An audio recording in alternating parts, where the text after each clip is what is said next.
Assalamualaikum warahmatullahi wabarakatuh. Mana kabarnya anak-anak hari ini? Alhamdulillah, luar biasa, sehat selalu. Allahu Akbar. Yes, masih ketemu saya lagi, Roni Hans Channel. Hari ini kita akan belajar di kelas 6 tema 1, subtema 1, pembelajaran 3. Di pembelajaran sebelumnya, kita telah membahas bagaimana makna-makna yang terkandung atau nilai-nilai yang terkandung di sila pertama dan kedua, dan juga bagaimana membuat plastistin sekaligus membuat patung. Kali ini kita akan mempelajari pembelajaran yang ketiga. Sudah siap anak-anak? Oke, kita lanjutkan.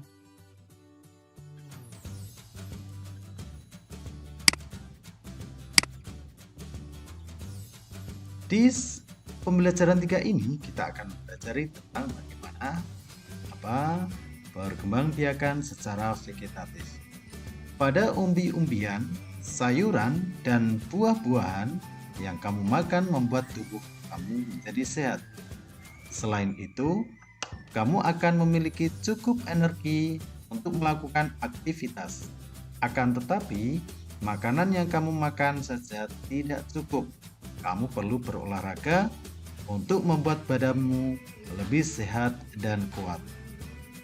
Tumbuhan selain berkembang biak dengan secara generatif, juga berkembang biak dengan cara vegetatif. Bagaimana perkembangbiakan vegetatif pada tumbuhan? Ayo kita cari tahu.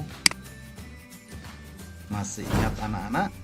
Bahwasanya di pembelajaran sebelumnya kita telah mempelajari perkembangbiakan tumbuhan secara generatif. Perlu diingat, perkembangbiakan tumbuhan ada dua cara, yaitu generatif dan vegetatif. Generatif masih ingat anak-anak? Iya, betul, yaitu secara kawin. Di sini kita akan membahas tentang perkembangbiakan tumbuhan secara vegetatif. Atau itu, perkembangbiakan secara vegetatif terjadi tanpa adanya peleburan antara sel kelamin jantan dan sel kelamin betina. Tujuannya untuk menghasilkan tumbuhan baru atau tumbuhan dengan sifat baru. Perkembangbiakan vegetatif dapat terjadi secara alami maupun buatan. Perkembangbiakan secara vegetatif ada dua cara, yaitu dengan cara alami maupun ada yang kedua yaitu dengan cara buatan. Ini adalah contohnya. Contoh apa ini? Ya, betul, yaitu pisang. Perkembangbiakan vegetatif alami dapat terjadi dengan cara satu, yaitu tunas, umbi lapis, umbi batang, umbi akar, geragi, akar tinggal atau rizoma, dan spora. Ini adalah salah satu contoh bagaimana tumbuhan ini dapat perkembangbiakannya yaitu dengan cara vegetatif alami. Sudah dikatakan tadi, perkembangbiakan vegetatif ada dua cara, yaitu alami dan buatan. Ini adalah yang alami. Jahe berkembang biak dengan akar tinggal. Nah, ini atau rizoma. Oke, kita akan membahas satu persatu. Satu yaitu dengan cara tunas. Bagian tumbuhan baru yang tumbuh dari tumbuhan induknya itu adalah tunas. Contohnya adalah ini apa? Betul, yaitu tumbuhan bambu, di mana bambu akan berkembang biak dengan cara tunas. Mereka tumbuh baru yaitu dengan cara tumbuh dari induknya, ini tunasnya. Begitu pula dengan cara ini adalah pohon pisang. Pohon pisang bisa tumbuh karena induknya, yaitu muncul tunas-tunas di sekitarnya. Yang kedua, yaitu umbi lapis. Apa toh umbi lapis itu? Tunas yang tumbuh di sela-sela lapisan umbi. Kamu lihat ini apa ini? Ya betul ya, ini adalah bawang, di mana bawang itu berlapis-lapis. Lapis. Ya. Yang ketiga, umbi batang. Umbi batang, batang yang beralih fungsi menyimpan cadangan makanan dan menjadi tunas yang bisa menjadi tumbuh atau tumbuh sebagai tumbuhan. Contohnya ini adalah, ya betul, yaitu kentang. Di mana kentang itu bagian bawah, di mana akarnya itu adalah sebagai penyimpan cadangan makanan. Yaitu ketika dia membesar, maka tempat penyimpanan cadangan makanan itu akan tumbuh tunas yang bisa tumbuh. Ini contohnya. Bisa tumbuh besar menjadi tumbuhan baru lagi. Yang keempat, yaitu umbi akar. Umbi akar yang beralih fungsi menyimpan cadangan makanan, tunas dapat tumbuh dari bekas batangnya. Contohnya adalah umbi akar, ini merupakan akarnya, yaitu ini. Ya, ini adalah wortel. Wortel itu adalah dari akar-akar tumbuhan itu. Jadi simpanan sebuah makanan, dan tunas itu akan tumbuh dari bekas batangnya itu sendiri. Oke, selanjutnya nomor 5, geragi. Batang yang tumbuh merambat di atas tanah itu adalah disebut dengan vegetatif alami. Yang kelima yaitu geragi. Bisa dilihat dari rumput tegi. Ya, rumput tegi ini adalah batang yang tumbuh merambat di atas tanah. Mereka merambat lagi. Ketika merambat akan menimbulkan tumbuhan baru. Contohnya bisa rumput ini, atau bisa ini adalah pohon stroberi. Mereka batangnya merambat lagi, lalu akan tumbuh lagi menjadi tumbuhan baru. Yang keenam adalah akar tinggal. Akar tinggal atau rhizoma, batang yang tumbuh merambat di dalam tanah. Berbeda dengan tadi, yang ini adalah batang yang tumbuh merambat di dalam tanah, di mana batangnya itu merambat di dalam tanah, akan menjadi tumbuhan baru lagi. Contohnya adalah jahe, kunyit, lengkuas. Sudah tahu anak-anak, pasti anak perempuan sangat hafal dengan nama-nama berikut.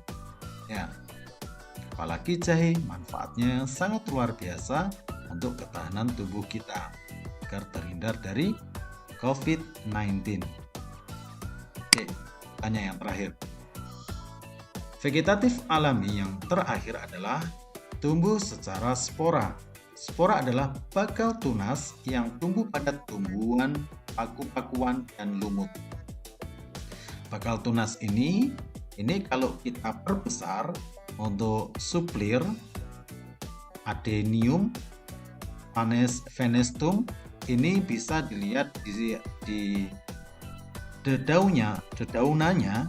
Itu kalau kita perbesar maka akan terlihat spora-sporanya. Nah, ini adalah cara berkembang biak dengan vegetatif alami, yaitu lumut dan suplir, atau dengan cara spora.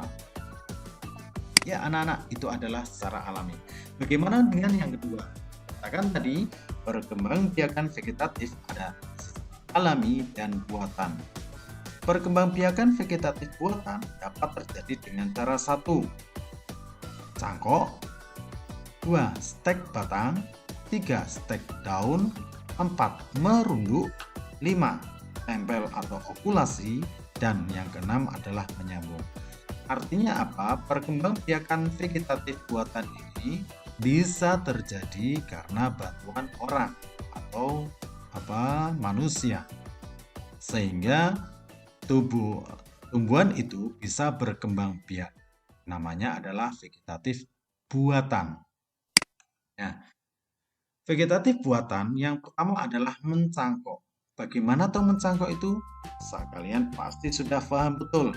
Yaitu caranya adalah, konsepnya adalah akar tumbuh dari batang yang dicangkok. Itu konsepnya. Yaitu caranya biasanya kamu bisa menggunakan pengupasan kulit batang, pembukaan kantong plastik berisi media. Ya, ini biasanya humus yang dipakai. Yang ketiga, cabang yang sudah dikupas kulitnya dimasukkan ke dalam kantong media. Yang keempat, teknik pencangkokan yang efektif dan efisien ini telah selesai. Kita siram setiap hari. Ya, kembali lagi ke konsepnya. Dari akar tumbuhan dari batang yang dicangkok mendapatkan keturunan dengan cara tepat dan sifat sama dengan induknya. Kalau mencangkok itu sifatnya lebih cepat. Kelemahannya, akar kurang kuat.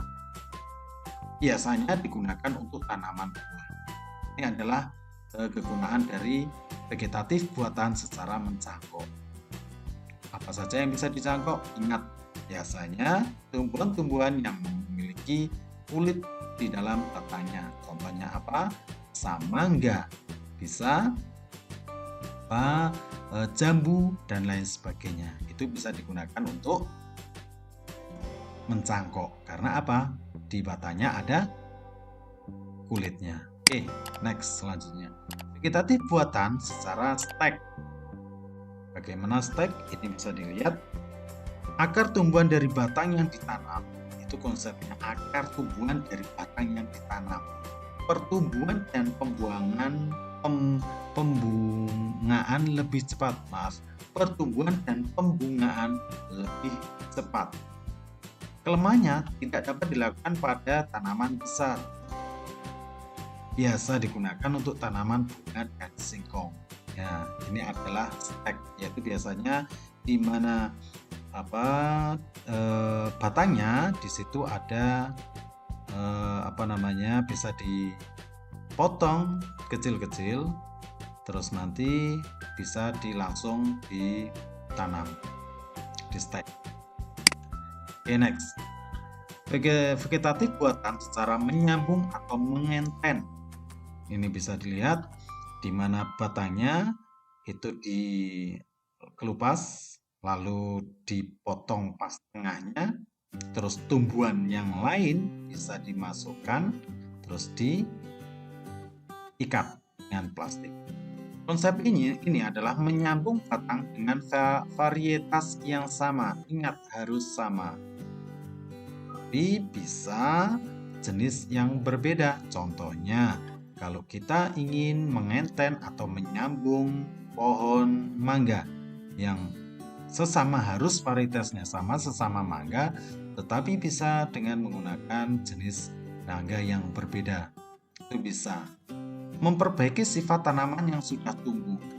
Ketika ada mangga yang agak masam, nah itu bisa disambungkan dengan pohon mangga yang lebih manis, sehingga nanti akan memperbaiki sifat tanaman itu. Tapi kelemahannya apa? Hasil bisa tidak sesuai harapan.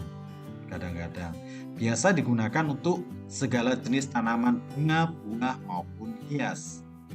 Kalau di sini di Tuban itu ada terkenal dengan belimbing. Belimbing madu itu asalnya dari mengenten atau menyambung dari belimbing besar disambung dengan belimbing manis, sehingga terjadi memperbaiki sifatnya menjadi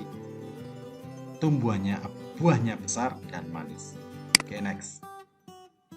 Vegetatif buatan secara merunduk. Nah, kalau merunduk biasanya salah satu batangnya ini adalah dirundukkan ke tanah dengan cara bantuan. Kita rundukkan di tanah, terus langsung nanti kita tanam, maka akan batang ini atau dari yang ditanam tadi akan tumbuh lagi menjadi tumbuhan baru. Konsepnya menumbuhkan akar dari batang yang ditanam dalam tanah, yaitu di lengkungan tadi. Dengan bantuan orang kita bisa diikat. Sifat anakan sama dengan induk, mendapatkan keturunan lebih cepat, tapi kelemahannya tidak bisa dilakukan untuk tanaman besar. Biasa digunakan untuk tanaman dengan batang yang lentur, misal melati dan kangkung. Nah ini, pohon melati bisa dirundukkan, nanti batangnya akan keluar akar-akarnya lagi. Oke, itu adalah bagaimana penjelasan perkembangbiakan vegetatif secara alami dan secara buatan. Oke, kita lanjutkan. Dari pohon ini, kamu lihat bunga, pohon, dan juga sayur-sayuran. Nanas berkembang biak dengan cara vegetatif. Pembibitan tunas dapat dilakukan untuk mengembangbiakannya. Ada nanas. Di atasnya bisa, yaitu tunasnya bisa ditanam kembali. Bawang merah memiliki bentuk berlapis. Yang di tengah akan tumbuh tunas. Dilapis terdiri atas daun yang tumbuh melapisi batang dan membengkak di dalam tanah. Yang ketiga, pohon pisang berkembang biak dengan cara membentuk anakan pisang, pohon yang disebut dengan tunas. Beberapa tumbuhan tersebut berkembang biak dengan cara vegetatif. Ya. Tahukah kamu yang dimaksud dengan perkembangbiakan secara vegetatif? Sudah saya bahas di awal tadi. Perkembangbiakan secara vegetatif adalah cara berkembang biak atau makhluk hidup yang terjadi tanpa melalui perkawinan. Makhluk hidup baru, tumbuhan, berasal dari induknya. Ya, tidak melalui perkawinan, langsung dari induknya. Sekarang, amati gambar berikut bagaimana cara tanaman tersebut berkembang biak. Carilah informasi dari berbagai sumber, tuliskan hasil di bawah ini. Pohon apa ini? Iya, ini adalah wortel. Kamu tuliskan gimana cara berkembang biak. Oke, selanjutnya penjelasan tadi beberapa tanaman tadi. Perhatikan lingkungan sekolahmu. Ini diganti dengan perhatikan lingkungan di sekitar rumahmu, karena kita masih ada PPKM, maka cukup belajar di rumah. Catatlah informasi tentang tanaman yang berkembang biak secara vegetatif. Catatlah pada tabel berikut. Tanamannya apa saja, cara berkembang biaknya dengan cara apa, keterangannya mungkin bisa vegetatif alami atau vegetatif buatan. Tulislah manfaat dari perkembangbiakan secara vegetatif pada kolom di bawah. Kira-kira manfaatnya apa kalau perkembangbiakan secara vegetatif? Ya, hebat ya, semua tumbuhan yang diciptakan Tuhan Yang Maha Esa, tiap tumbuhan memiliki cara yang unik untuk menjaga kelestariannya. Melestarikan tumbuhan merupakan salah satu wujud rasa syukur kepada Tuhan Yang Maha Esa. Ini adalah merupakan salah satu nilai-nilai Pancasila, yaitu sila yang pertama, yaitu rasa syukur kepada Tuhan Yang Maha Esa. Ya anak-anak, kita lanjutkan.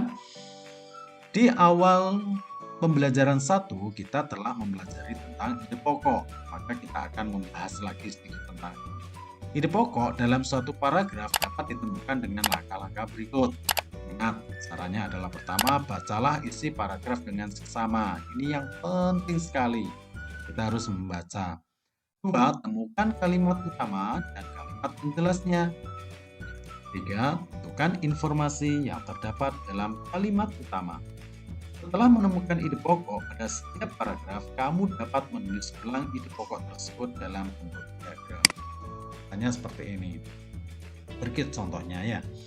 Judul teks laporannya, ide pokok paragraf 1 apa, 2 apa, 3 apa, bisa menggunakan diagram seperti ini. Oleh sebab itu kita praktekkan saja. Ya, setelah tahu penjelasan bagaimana cara menentukan ide pokok, kamu baca tumbuhan sumber kehidupan ini, lalu carilah informasi tersebut dan carilah ide pokok dalam bacaan ini. Ada berapa paragraf anak-anak? 1, 2, 3, 4, 5. Di mana di sini ada 5 paragraf. Pokoknya 1. Indonesia adalah negara kepulauan yang terdiri atas garis khatulistiwa. Indonesia memiliki daratan tinggi, daratan rendah, dan perairan. Nah, kira-kira ini ide pokoknya apa? Yang kedua, dataran rendah adalah dataran yang memiliki ketinggian 0 sampai 200 meter di atas permukaan laut. Hampir semua ibu kota provinsi di Indonesia terletak di dataran rendah. Tumbuhan di dataran rendah adalah padi, palawija, dan lagi apa? Ya, ide pokoknya apa? Dan seterusnya dibaca, lalu kamu cari dan nanti bisa dimasukkan ke dalam sini. Ya anak-anak, itu yang bisa saya jelaskan untuk hari ini. Tetap semangat, jangan lupa ikuti protokol kesehatan agar kita terhindar dari penyakit pandemi COVID-19. Ingat, berdoa, selalu ingat pada Allah, dan selalu untuk berusaha hidup sehat. Saya akhiri, Assalamualaikum warahmatullahi wabarakatuh. Sampai jumpa lagi. Jangan lupa ya, like dan subscribe-nya. Bye.